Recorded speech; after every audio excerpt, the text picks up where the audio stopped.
Loud pipes still don't save lives, but this can. That's what I'm going to talk about today as I give you yet another example of something that you can rely on that will be better suited to hopefully protect yourself when you're on a motorcycle versus other vehicles compared to your loud pipes. So if you like this topic and the other videos I do here, consider subscribing. Also love to have you guys join the Shot Squad either here or over on Patreon and get some pretty cool perks. Let's go and get into it. So loud pipes save lives is something that's regularly kind of thrown around in the motorcycle community. So let's talk about why people say that first of all. I think it's, kind of obvious. If you have a pipe that is loud enough, or a set of pipes that's loud enough for a driver to hear those pipes, then maybe, just maybe, they won't come over into your lane. Maybe as you're driving in traffic, they're going to be able to hear you. So they're going to be more aware that, hey, there's a motorcycle in the area. I need to check my blind spots and, just be super cautious of what's going on. Now, of course, this really only applies if you're in traffic, people are around you. This, of course, would never work if you're coming up to an intersection, let's say, and somebody turns left in front of you.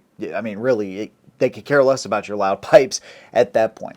So I read an interesting study that I think will illustrate this pretty good. It's from F&M Law, and basically what they were looking at is how far away can that motorcycle be from a car where the drivers can actually hear it. Now I think they used 6 different motorcycles in order to evaluate this. Now, motorcycle exhaust can range up to 116 decibels. The noise level inside of your car, although it could be up to 90 decibels, they're actually getting quieter as time goes along. Cars are getting quieter too, obviously, if you have an electric car or something like that. You can barely hear them running at all. But the inside, the cabin, where you sit, dependent upon the car, can be up to 90 decibels. And like I said, I believe that number is dropping because manufacturers are putting more soundproof barriers or better soundproofing inside the vehicle so you don't hear as much.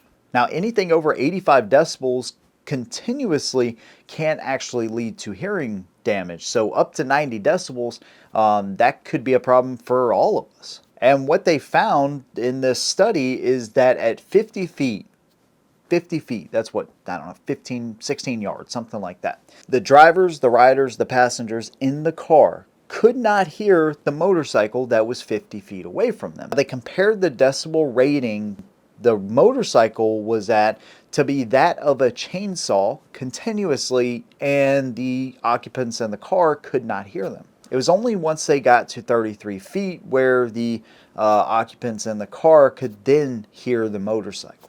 We're talking about 10 yards away, which doesn't leave a whole lot of room for error. Now, if you're riding beside a car, which is never recommended, but if it happens, then possibly they can hear you. But that, of course, is assuming that the occupants in the car are totally paying attention. They're not listening to loud music. They're not listening to a podcast. That assumes that they're not having a conversation on the phone, or, back and forth between paying attention to their kids in the back, or any number of distractions that unfortunately are a part of everyday driving. Now, of course, your steady cruising speed or decibel rating is going to be different than if you were to pull in the clutch and, twist the throttle really quick. Of course, that's going to intensify it, but that's going to take time. So do I want to take more time pulling in the clutch, revving the throttle, or do I want to maybe use my skills in order to protect myself? One thing they also found is that the average response time from a car driver, right, is 0.7 seconds. But the average time for you to see a potential threat, recognize that threat, and then the response time is 1.5 seconds.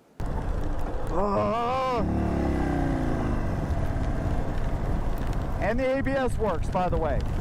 But this is also assuming that you are paying attention to what's going on around you, right? So from the time your brain recognizes a threat to reacting to the threat could always vary. If you're just stopping in a straight line, right? You just kind of hit the brakes. Or do you need to swerve? Or do you need to kind of run off the road? Whatever you need to do. Now you have some luxuries in a car that you don't on a bike, right? So somebody in front of you stops unexpectedly, you have to hit the brakes. The car behind you sees you late, they run in the back of you. That's going to be probably a really bad day, depending upon how fast they're coming up. Most likely, though, it's going to suck, of course, but, the chances of that turning to something worse than minor injuries is going to be a lot less than what you would find on a motorcycle, let's say. On a motorcycle, it may be better for you to not only scrub that speed as much as you can, but also swerve. But I think one of the most important things is trying to anticipate these things before they even happen, right? When you're coming to an intersection, instead of just passing on through like you normally would in a car, actually scrubbing some speed before you get to that intersection. Covering both brakes when you come to an intersection. And then if you have to use emergency braking, that way you're anticipating these things before they happen, which is going to save you crucial time. But here's the kicker. Not every motorcycle rider is going to be able to pull these things off. And that's because not every rider is out there practicing these techniques. You really have to take time to practice, swerving from a dead stop, to emergency braking, to low speed handling. All of this stuff is going to play a crucial role in your ability to keep the bike upright. Where in a car, you simply hit the brakes, you may have to swerve, but a lot of times just hitting those brakes is gonna be good enough. So with all of this happening around you, do I want to take that precious time by pulling in the clutch and revving the throttle as hard as I can, or use the skills that I learned in a parking lot, let's say? Maybe even changing your mindset from that of, hey, people can see me because I have, all of this really bright gear, I have these really loud pipes, I have, the best lighting in the world, which again is something I talked about in this first video. Loud pipes don't save lives, and I think lighting is a fantastic thing for you to use that hopefully people will be able to recognize and see you better on the road, of course. And even bright clothing or white helmets or anything like that. I mean, I'm not opposed to any of that stuff. But I believe that learning skills that can be life-saving and recognizing threats, anticipating threats, covering your brakes, being more cautious at intersections especially, and never riding beside a vehicle, right? Getting up past them really quick. You got to go over the speed limit a little bit to get past them. So be it. You're riding in traffic. The one thing I always try to do is try to keep a buffer between me and the car behind me, the car in front of me. That's not always possible, but that's ideally what I try to do. So I'm always looking for just little pockets in traffic where I can kind of ride alone. If I have somebody come up behind me, yeah, it's going to piss me off, especially if they're riding on you, because that can be really dangerous on a motorcycle. My next thought from there is I need to get away from this person. So, try to switch lanes, look for the next pocket, then the next pocket. And, it's always fluent. It's always changing in traffic. Practicing your emergency braking, practicing your low speed handling. Turn the bars, right? This is something I really thought I was better at than what I really am. And so being able to turn those bars and, make sure that I'm able to weave through cones and do these things that I thought I could rely on my skills that I've learned in motorcycling up to this point. I didn't know nearly as much as I thought I did until I actually tried it in a parking lot. Okay, so that's one of the things you need to consider too. Just put those skills to the test and you'll start to see maybe that, hey, this is something that I'm really good at. This is something I'm not. I need to practice on this more. And it really kind of opens up motorcycle riding actually more to you when you know how to control your bike at slower speeds, because it just gives you more confidence. At least that's what it did for me, and I'm sure it will for you as well. Now you may see multiple videos on the internet of somebody coming over into a motorcyclist lane. They're, kind of riding right next to a car, whether they could help that or not. And that motorcyclist may pull on the clutch and just, frickin' rev bomb that throttle. and that car might move back over.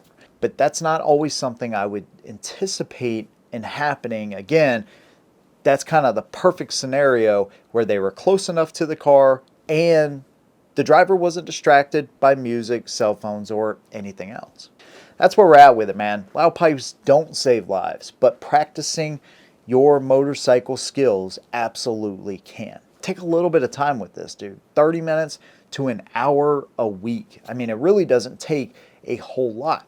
If you can, take a course with somebody and see how that will kind of open your eyes to what you're really good at and what you need work on. And so that way you're not always practicing something that you're, skilled in. You kind of open it up for something you're not so skilled in, and that can kind of open your eyes. And hey, sometimes practicing with other people or sometimes even having a private lesson may help you more or less depending upon who you are and how you take on this information. So there you go, man. Loud pipes don't save lives, but training absolutely can. Let me know what you think down below. Let me know if any maybe close calls that you've had where loud pipes did help you, or where maybe training was actually something that you were able to depend on to help save you in the time of an accident or a close call. Big thanks to you guys. See you in the next one. And as always, hold down.